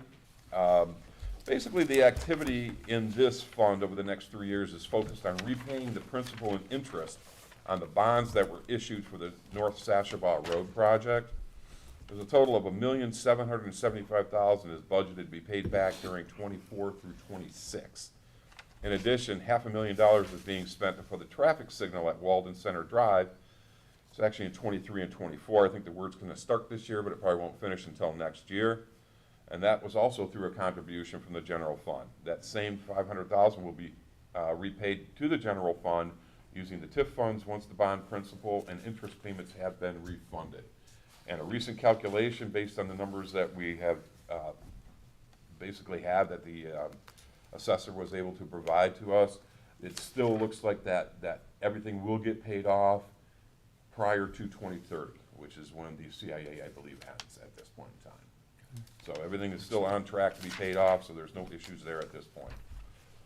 In addition, the fund will also cover the normal administrative costs for Carlisle Wortman for administering the CIA. And that's basically it for this particular budget. Again, page 16 has the actual numbers of the budget. If you have any questions, that would be the time to ask. Nothing on that one? Okay. Any questions, board members? Okay. No. Moving on to CDBG. Hi there. So CDBG, this is an in and out fund. And basically what I mean is basically every dollar that we get in from the grant that we get from the county, we basically spend. And so that it does not carry a fund balance. It can when we have timing differences. And that happens towards the end of a year. If we have an expenditure that happens late December and the paperwork doesn't make it to the county, we don't get reimbursed within 2 months after the year end, it winds up going into the next year. And then you wind up having a fund balance, a negative fund balance, which we then turn around and clean up the next year. But that's about the only time that you'll see a fund balance is when we have that kind of a timing difference. So basically, having explained that, the numbers that we're using are actually based on what we are expected to receive in 2023, and we apply those to 2024. All that paperwork has already been approved, and the board's already signed off on that, and so this is just more of a formality. But what we spend the money on is we have minor home repair, about $35,000. Youth services, which is Kaya, $3,500 goes there. Senior services, another $3,500. And then Springfield Township also contributes towards the senior center costs as well, to the tune of $14,000. We also have wages that get reimbursed. These are transportation wages, about $8,000 for a total of $64,000 that we typically get in from CDBG for this activity. Are there any questions on that? Okay. I think that's it. You're all set. Awesome. Thank you. Thank you. Moving on to Independence TV. There we go. Oh. Big money here. There we go. Big horse. On this department. Okay, Independence TV. I'm sorry, why does that screen say TV error? I don't know if you can, Hey. I'm messing with He you. had me looking too. Frank. You gotta have a Yeah, little fun no during doubt. budget time, okay? It just helps to. What? Something. Oh, God. Okay. All right, Independence TV. Obviously, everyone knows what Independence TV is. We get PEG fees in that basically fund the operation. We turn our PEG fees over to the school who actually runs the operation itself.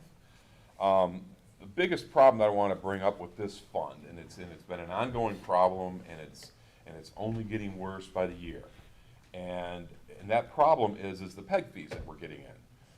We're getting in less than the $200,000 that we are turning over to the schools every year. So one of two things has to happen here soon. We still have some fund balance out there, but at some point you don't want to chew all that up.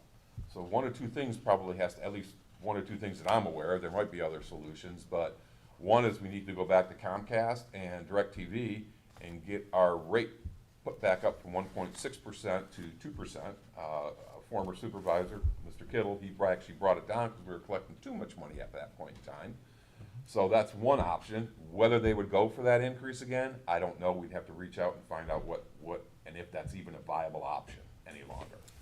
The second thing that we could possibly do is we have to revisit the contract with the schools and limit that to either the amount that we're getting in or a lesser amount. Now, keep in mind too that the school's been getting this $200,000 for a number of years now. They've also built up a fund balance as well, and I think that's somewhere in the neighborhood of $300,000 to $400,000. A little bit higher than that. A little bit higher even Yep. that. So, so there is money floating around. So Independence TV isn't going to die anytime soon or anything like that. But if we don't address one of those two issues, we are going to run into a problem in our own fund here where we're just going to run out of money if we keep going at this same pace. Now I have projected a decrease in PEG fees. It's not huge yet, but it's getting up towards that $10,000 amount, and that comes directly out of fund balance. So, and there's currently a fund balance of 430? yeah, at the end of 24. Right now, it's like at 434 at the end of 22. That's looking to fall to 394 at the end of 24. So there is a continuous downward trend of this, and we need to do something at some point to stop the bleeding, so to speak. Okay? So one of the options will be what, Supervisor Kittle actually lowered the pay fees, but there's a possibility we can ask for it. then it's something we can do. Actually, you know, back in the day, we used to get more money for pay fees. Right. Supervisor Kiddo asked the board to decrease, and the board agreed with that. At that point, we didn't know the future. Obviously, it turned out, you know, good idea right now. So can we actually go back and ask them to raise the pay fee? Yeah, we can ask, it's just a matter of whether they would accept it or not. Okay, Yeah. so I that's, mean, we're not bound by the previous board's action, if that's the question, okay, so. all right, thank you. All I right, have we to- got trustee Navarro. Sorry, really quick Yes. question. Can you jog my memory, because I know we talked about it, what was the issue with us trying to sell ads on there? Do you remember that? So there is underwriting options. We can't technically sell ads, but we can have sponsorship, kind of sponsorships, but we call it underwriting. So what that does is we can have companies that can help provide funds for programming. Our largest one would probably be high school sports. That's where our largest audience is, and that's probably where, you know, I guess the option for that would be. We have explored that option at this time, but even with all of that underwriting, it wouldn't come close to kind of cutting that deficit at this time. So it's something that we have explored previously. We're continuing to explore it. It's just not the financial viability that I think we thought it would be. Okay, Claire Newbeck? We have been hearing about this for the past several years from Rick, every time this comes around, and I do think, I mean, we do have two options, don't know if they're two viable options, but I do think that we really should move forward with exploring to see if we can increase with Comcast and the other. If we cannot, then we know that we have an option to talk to the schools. I mean, I think we should explore one option. If that doesn't, you know, sitting here and not doing anything is each year, our problem's getting bigger. It's not getting better. I will say And- the contract with the schools, that only really affects us, because then it's just our budget that we're managing. So they're not technically, they wouldn't be losing any money in this sense. We would just have to budget with what we're given at that time. So I don't see a downside from the renegotiation from that side that you brought up. Okay. It'll probably be the easiest thing to do, is to just limit the amount that we give to the schools to what we bring in. You could just simply do that. True, but maybe we could also look to incrementally increase to work back, maybe not to what we were, but Sure. maybe over a span of time to make small increases, you know, so we have something to look at, I don't wanna say look forward to, but Right. I don't know, but No, we'll definitely explore those things if we need to. You know, I think we owe it to ourselves to explore. yes, we do, Mhm. yeah. Okay. Okay, so moving on to the actual budget itself. In summary, revenues are projected to increase about $8,500 or 2.7%. Labor costs projected to increase about $4,600 or 4.5%. Operating costs, capital outlay projected to increase $500 or 0.2% when compared to '23. And our overall contribution to fund balance is a reduction of $18,630, which is $3,350 or 15.2% better than '23. In parentheses, or not parentheses, in bold type here, please note, this fund is typically, it's a zero balance fund, which again means no increase or decrease to fund balance. However, the reduction to fund balance is threefold. There's three things that's causing it. We have identified some supplies and small equipment that can be purchased with PEG fees. Number two, the van lease that we have out there can come from PEG fees. And then there's been a $10,000 reduction in the actual PEG fees themselves. So all three of those pieces draw down fund balance. They have an impact on it. Everything else, the actual operating costs themselves, John's salary, benefits, all of those type of things are funded by the general fund. We actually make a contribution to that fund to pick up all of those expenses. So there's really no bottom line expense or bottom line impact from that side of it. It's only on the PEG fee side that we see the impact, okay? Assumptions. The 5G network being implemented throughout the country has not had a material impact on PEG fees, even though they are coming down. So our assumption in '24 is a reduction of $10,000. The reduction in '23, which was $14,000, was too much based on the projected '23 results, which is right now at about $191,000. PEG fees will be distributed to the school in 4 quarterly payments per the capital lease agreement. Service fees from Springfield Township is projected to continue at $1,500 a month and will also be distributed to the school in 4 quarterly payments. We have the same wage increases that apply, the 4% in 24, 3% in 25, and 2% in 26. Hospitalization, life insurance are the same as what I've already said, so I'm not going to spit that out again. The transfer from general line item covers 100% of the cable TV costs, which I had just explained. Significant increases to the 24 budget when compared to 23 on the revenue side. Again, PEG fees increasing $4,000 or 2.2%, primarily due to the budgeting too low in 23. Market value adjustment and interest projected to increase $4,200, again based on the most recent investment strategy. And then there's one other revenue account that's less than $3,000. That's increasing the budget by $1,995. On the expenditure side for increases, wages full-time employees projected to increase almost $3,000 or 4.5%, primarily due to the 4% increase budgeted in 2024.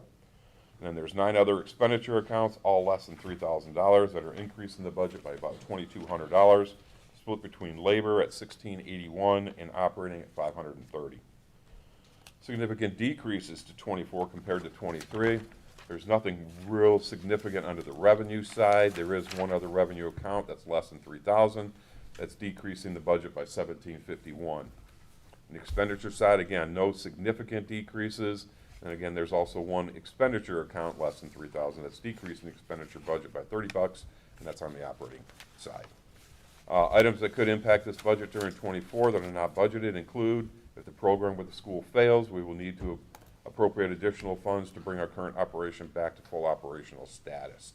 Chances of that happening are pretty nil at this point, but it's still a possibility. Are there any other questions to the IPV budget? Again, the numbers follow on pages 21 and 22. There's nothing else. We will move on to the safety path. Thank you. Thanks, John.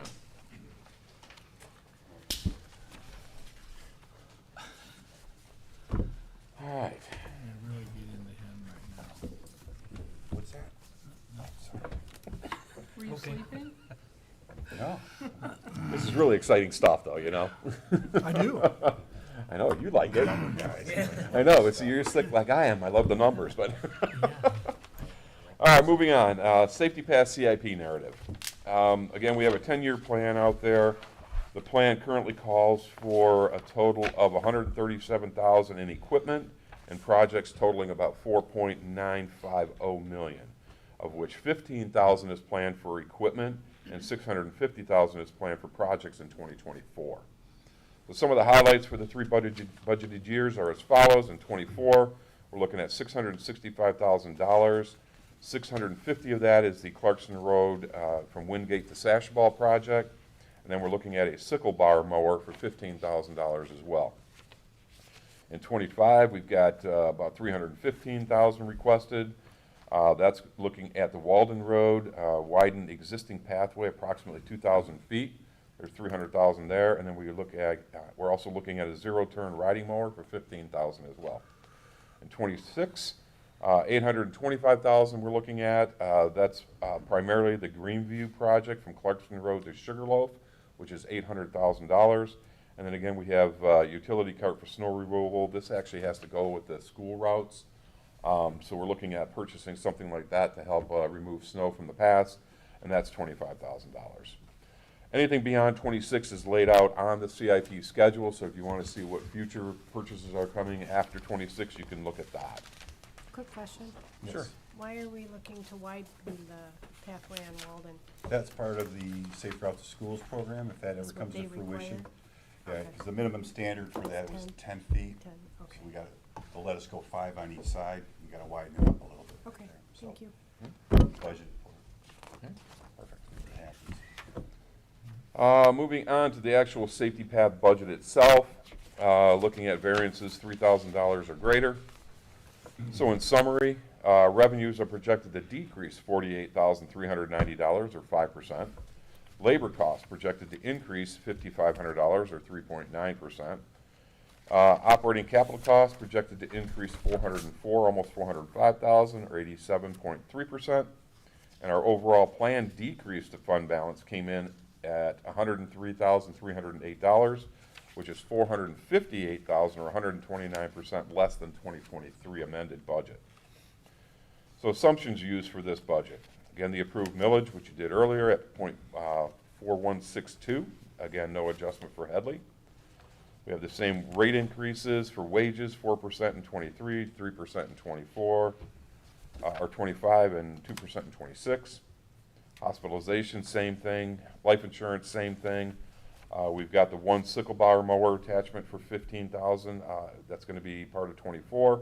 The Clarkston Road project from Wingate to Sashabaw, and safe routes to school.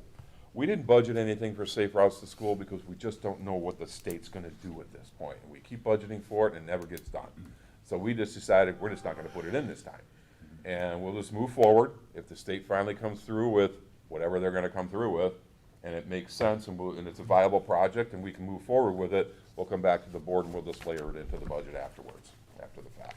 Yeah, just to make a quick comment, I spoke last night with State Representative Mike Harris about that, and he's gonna help us follow up with this. What is the status of this NDOT? I think is the one we're waiting for. So Yeah, MDOT's waiting on MDOT Yeah. with additional funding that they told us they could get us, because the project came in almost $1 million over construction costs when it came in,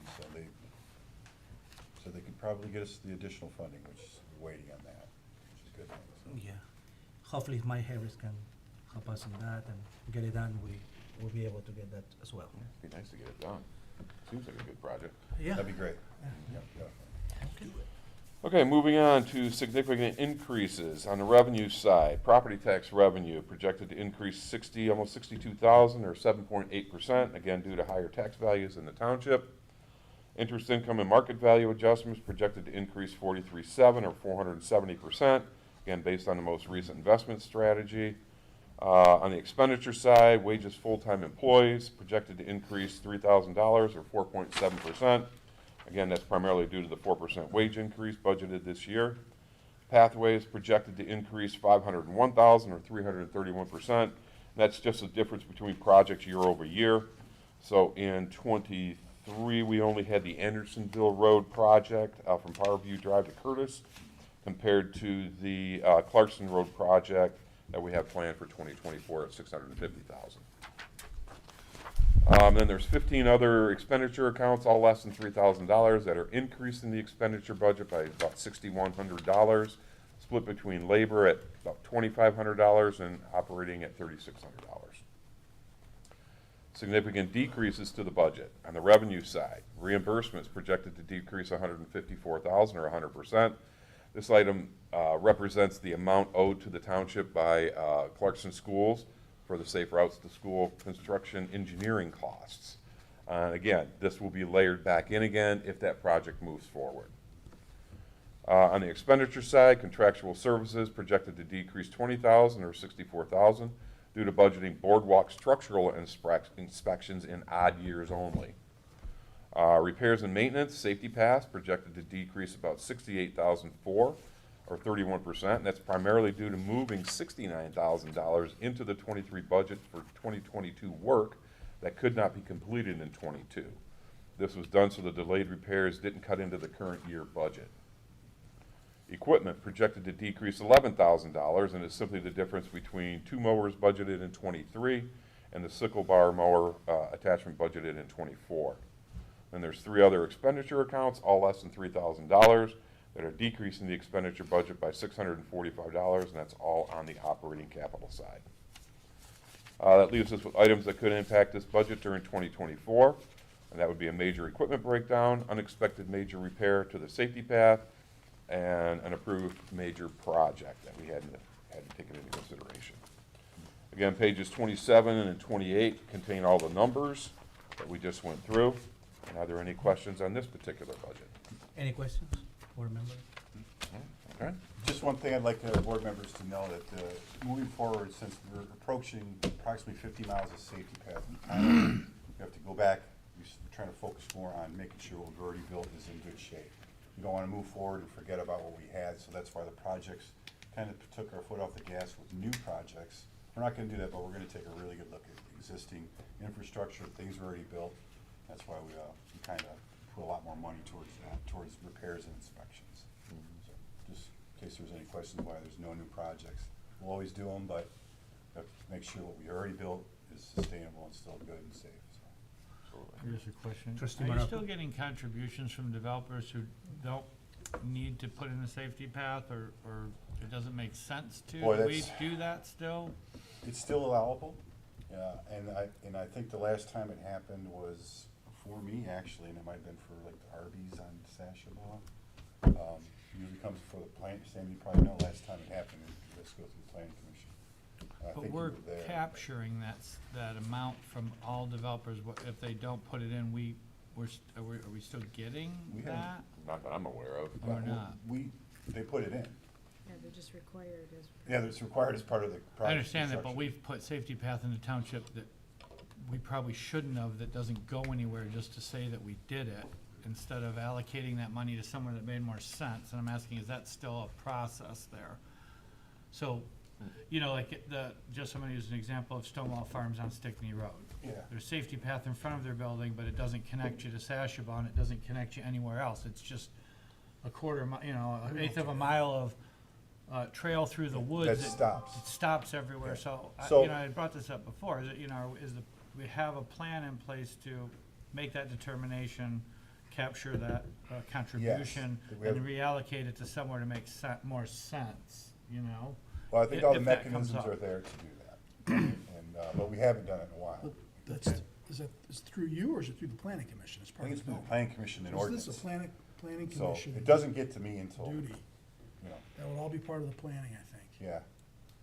You know, through the planning Well, process. not requiring them to actually put the path in, I don't know what the mechanism is to then charge them for the lineal footage to be reallocated somewhere in the township, so they're making a fair contribution to the safety path. I've talked with trustee Ritchie about this before too, is like how much to charge them, because the cost has changed significantly over the years. From 20 years ago, how much is concrete per square yard or something like that. But that, I can't answer that, Sam, because that's through the planning commission and Well, the they're not- planning's for the department, and I'm not privy Well, the to planning commission would make a recommendation that we don't need that section done in front of this particular future development, let's say. Yep. So let me use another example. If we were to develop more property behind Culver's, Mhm. there's a potential project that's up on the board, you know. If their lineal footage of property doesn't require a safety path because of their link to other, they're already linked in a thing, do we have a mechanism in place to capture their portion of what safety path would be, like every other person's required to do in the township, is what I'm trying to get to. But again, that would probably be in planning, I would think, but I don't, Yeah. I've never. Well, I read mean, that. I've been the on the planning mechanism commission would be- 20 years, we never made people pay or do things, we would just say recommend whether or not we felt Yeah. that made sense to implement I'll give the you an actual example of what sidewalk. the best way I can answer is to give you an example of what we've done. So if we take the Comfort Inn, for example, so they were required to put in a safety, to our spec, a pathway around the side of their building that kind of stops on the south side of the building. That's because in our old master plan, we were gonna pick it up and try to bring something to there along the golf course and all that. Right, So yeah, and I that's was kinda how- part of all that. So we would make them do that regardless if it's 10 years or 20 years before we get that other piece in. So that's the best way I can answer, because I don't have an answer for you on Right. the I was- mechanisms and the right. process, other than I know that the planning commission can direct developers to, So Kitty, I was part of you that know, put money into development, that. you know, when I was on the Yeah. planning commission, and that connectivity to get over the Walden Bridge was important, and we put a lot of emphasis on, not that they had to put the safety path in, but they had to prepare a flat surface going along the off-ramp all the way up to the golf course property as a potential way of getting across the Walden Bridge that's never gonna be widened, most likely. They didn't put it in, but is that money in escrow? Is it? no, there's no money for that. They did their part, On the in the- Sashabaw side, yes, and on the property. they prepped it, they didn't install it all the way to the No, pine- they just right, did it on their property, so they essentially put a sidewalk that kind of stops. to nowhere. And we would pick it up later on, like, that's the assumption that I said, if we put it in there. they wouldn't pay for the connectivity, that would be public safety, or public, I just, you know, I just wanted to try to figure out a way It's to complicated. capture that money for other spots if we, like you find we Right. don't need them to actually put it in, or they're developing behind a safety path or layered buildings and the safety path exists, you know, we still should be trying to capture, or do they just get the benefit they don't need it, so they don't pay for it, or do we capture it and reallocate it? And I that's think something we that have can be brought up mechanisms through where they Brian pay. Ottman in planning to see how they're addressing that, I think, stipulation. because any development that comes in, you know, that's a big thing is to make them put in Right. safety path, the connectivity, especially on public right of way. On the private side of things, you know, that's the planning path, you know, but if it connects to the public safety path, we want them to do that. You know, use across the street as a perfect example, we made them put safety path from here all the way to Walters. Safety paths on the other side of the road, are we capturing that money so we could eventually put it on their side of the road? They're, well, this is here, not on the other side, they're paying to put it in I'm here. not taking there, I'm just saying that, like on Sashaba, we have a safety path on one side of the road, but it's not on Yeah, the other side of the road. If we develop on the other side of the road, are we gonna put another section of safety path that goes to Maybe nothing? we can make this an agenda item, because Okay, we're never kind of mind. off, we're Yeah, off. I I know, can- please, okay, Sorry, I just all right, appreciate it. all right. All right, any other questions? Sorry. All right. Nope. So we good. Yep, All I right. think we're all set. Thank you. Thanks, All Dave. right. Okay, we got two quick ones here yet. The next one here is the North Sashaba Debt Service Fund. Basically, this fund was created to account for the payment of the debt service on the General Obligation Capital Improvement Bond, Series 2018.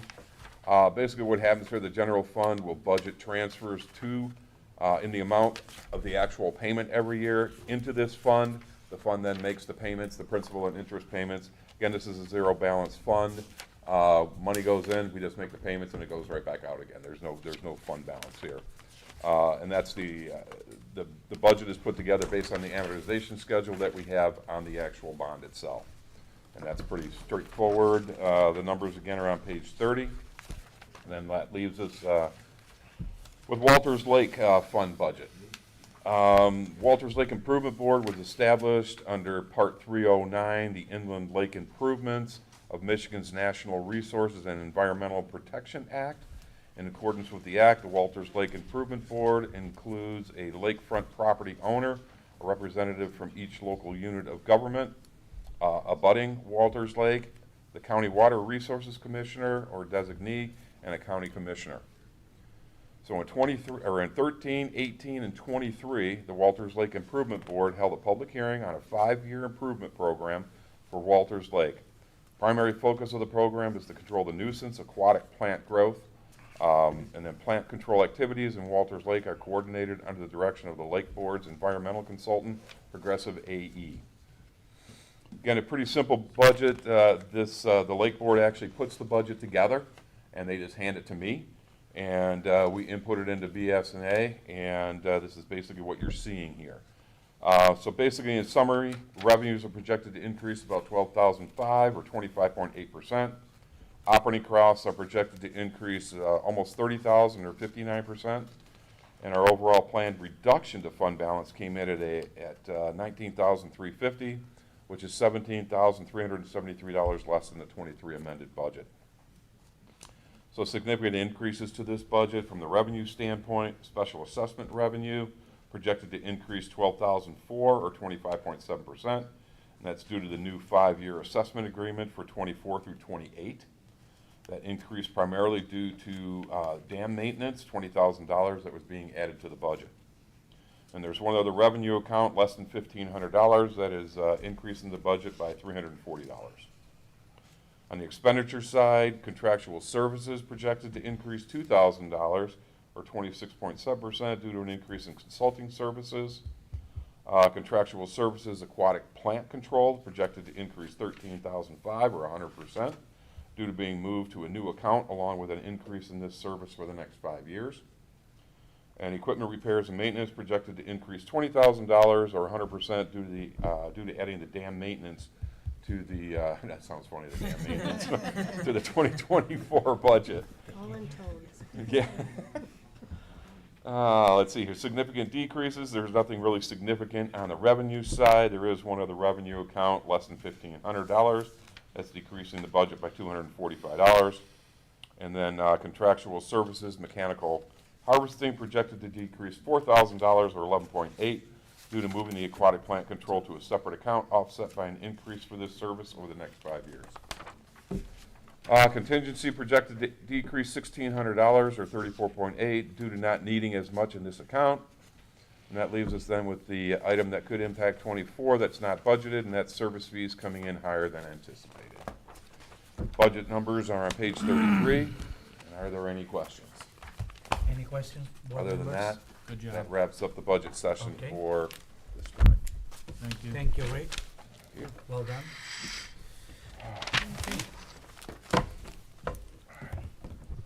Okay. Now we're moving on. We have a closed session, so at 7:50, we're gonna go to closed session, so I'll make a motion to enter into closed session to discuss confidential legal opinions pursuant to the Michigan Open Meetings Act, MCL 15.268H and MCL 15.2431GJ regarding the purchase of real property. And that's a roll call vote. okay. Somebody need to second that, right? Support. Support, okay. Roll call now. Treasurer Brown? Yes. Trustee Morocco? Yes. Trustee Nalamothu? Yes. Trustee Stoyan? Yes. Supervisor Aliaga? Yes. And Clerk Newbeck, yes.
in session, at 8:16 PM.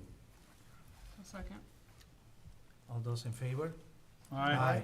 Any opposed? Okay, thank you.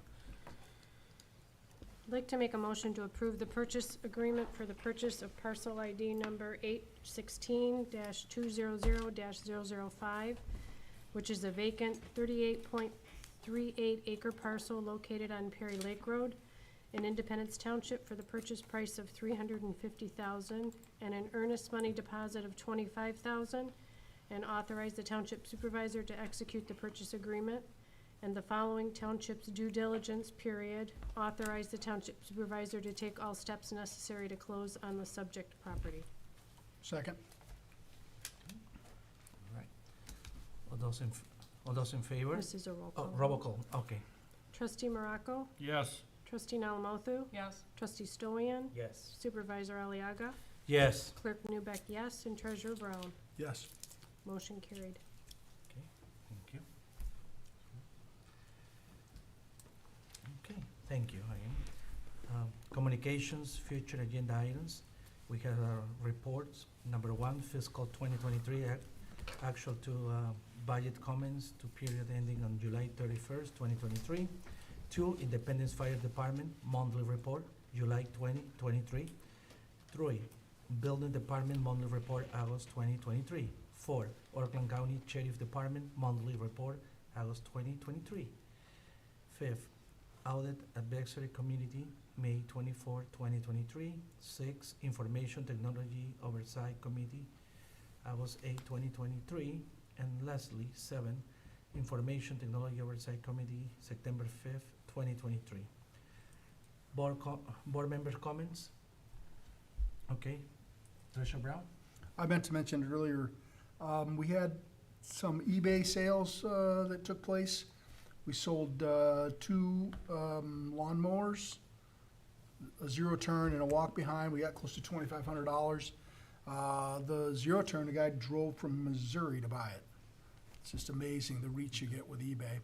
We had all of our disc golf baskets from Baycourt. They put new ones in, and so the old ones were laying back there, and I listed those, and you just wouldn't believe it. I mean, the average price on those 9 was around $90 a piece that they went for. And they all sold this morning, and so we're gonna get about $800 for those old baskets.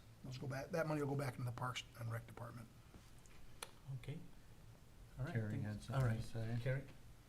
Yes, I forgot to announce earlier. Cheryl Culpepper will be retiring. She's the Assistant Finance Director in my department. Her last day will be October 3rd. If you can have a chance to come by and see her before she's gone. She's worked for the township, I think almost 30 years. Hopefully I'm not wrong on that, but wealth of knowledge. She's served many years in the Treasury Department and then came over to the Clerk's Department, and she has served the township very well. She'll be very much missed. And again, I just welcome you to come by and stop and see her, introduce yourselves if you haven't met her, any of you new, and wish her well on her much-deserved retirement. Okay, thank you, Carrie. Very good. All right. Anyone else? Terry? Okay, Terry? I just had a question, as a follow-up, if you can give us any update on, we approved a while ago, the branding, the marketing, what's happening with that? Yeah, we are working. We're gonna have a meeting, I believe, in the next couple of weeks again with these people for finalize. So I will send you an email with the update, but we're gonna be meeting, I think, next week with them.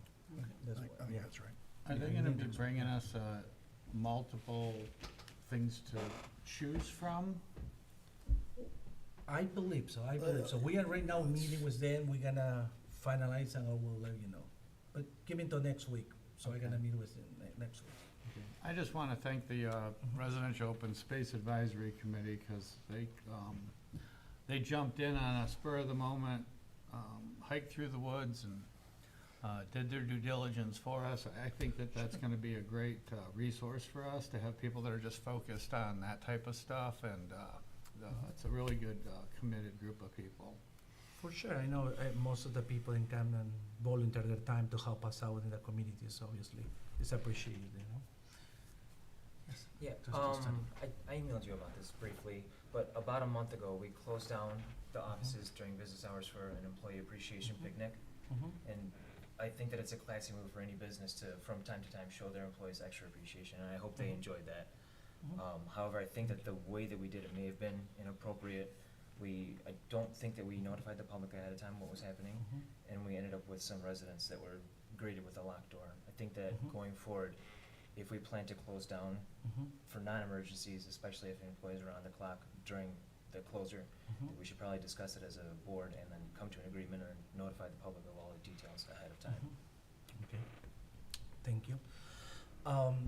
What we did that, is actually probably, I understand you had appointed in January. And since 2020, we went through 3 different supervisors, different visions, different way to work. Also, currently, the perception we have on our employees is we have a divide board. What I try to do is boost the morale. When I talk to, we have a group called OCAS, which is a group of supervisors. We meet once a month, and we talk about issues, and we try to share some ideas what works, what don't work. So I talked to all of them. I told them what I can do to boost the morale and everything in my departments in the township. And they recommend me something that most of them they do. For instance, Orion is gonna have one, but not for 2 hours. They're gonna do it for 4 hours this week, is what Supervisor Burnett told me. And it worked out very well. And it's very American thing to do, to actually help and get together with the employees and then team working and all that. That was a good intention for me, and I always support my employees. And we wanna deliver a great customer service, all that. Now, during that time, Congresswoman Lisa McLean have an event that day. They end up at 3 o'clock, supposed to be, but end up actually at 4 later around. We have more than 60 people here. All this was packed, and we have a lot of cars outside. And we told them, when you leave, the door is gonna be closed. They actually were leaving, and some people wanna come back to use the restroom and make appear there was hundreds of people outside, but it wasn't that way. It was a lot of people that came for Lisa McLean event that day. But moving forward, we're gonna improve. If we're gonna do it this again, we're gonna improve the communication for our residents and all that for sure. Okay, but thank you. Like I said, I didn't disagree with what we did, just the way that we did it. Sure, all right. Anyone else? And then the other one, if we could have a follow-up on the employee that was hired for social media and everything, what's going on there? What do you want to know? Oh, Terry? she's Exactly. there. In detail. What you wanna know about her? She came and he introduced us. You probably, that one might have You been weren't one here. you missed. Well, that's okay, but I'm just, what are they doing? I'm not seeing anything different. I'm not getting more social media attention from the township, so I'm just wondering, is this person doing what they were hired for? That's all. Sure, I will answer the question, and thanks for being there too. Her name is Laura Haynes. He was introduced here before. I think maybe you missed the meeting. I don't recall. She's doing a great job. She's the first one to come early. She does a lot of press releases for me. She's working in Independence Times, the newspaper we have, coordinate with the 3 full-time elected officials. I would suggest we don't, Okay. we don't talk about employee No. performance in an open meeting. Yeah. We know. We just not, it's not appropriate. No, It's we're not not talking appropriate to about, talk. no, I understand. It's not appropriate. Excuse me. She All right. has suggested she's not seeing the work. Okay. We don't wanna do that All in right. public. All right, can I That's all. finish? Yeah, Please? Okay. we shouldn't be All right, talking I'm about not it in talking, public. This is she's public. asking, I know, Torcina Lamato asking what is going on with social media. We have a Facebook page now, it's called Independence Township. Since Facebook was created, and you bring it up to my attention several times before, even before I become supervisor. Orion Township, every township have a Facebook page. We didn't have that. We have it now. It's called Independence Township, Michigan. It's a page there that keep update information for residents. It's going every day for information people. It's growing little by little. We're gonna approve for her to have a little budget so she be able to boost some of the information and also to get improve of likes, because even though you open a page on Facebook, doesn't mean you have already 5,000 followers from Facebook from local residents. You need to actually boost and page so people can like the page and follow up the page and the updates. Besides, I mean, she's working a lot of things going on, working together with the Independence Township Television and the Clarkston Chamber of Commerce as well. So no, that's a good question. It's a valid question. She's working a lot, is doing a great job. I'm very happy with her what she's doing for the township. No, I think it's great, but to even get the, Facebook name out there, like, we would never know. So to hear you, just even at this meeting, I think it's great to tell people what our Facebook page is called, so. What is thank it you. called? Independence is Independence Township, No, there's something else. Michigan. Okay, yeah. Independence Township, I Michigan. just wanna say,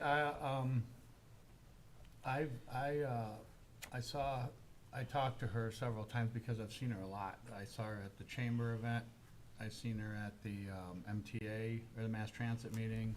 I saw her at the open space meeting, I seen her at this the meeting, you missed one meeting that she was here. So, I do wanna say that, she's getting around, and one of the things she told me was that, you know, she's going to almost every meeting of everything in every department to get her grasp of what we're all doing in the township. So I think that with the amount of energy that's being put into go to all the different clubs and meetings and nonprofits and everything to get a feel for the township, that when as it progresses, I think that she's gonna have her thumb on a lot of stuff in the township, which is good. I was really happy to see, I mean, I've literally ran into her at 4 different events already just to be there to kinda see what's shaking. So I think it's, you know, I think that's gonna be, that'll be good. I don't know how we get the word out on the pages, in the newspaper probably and stuff like that.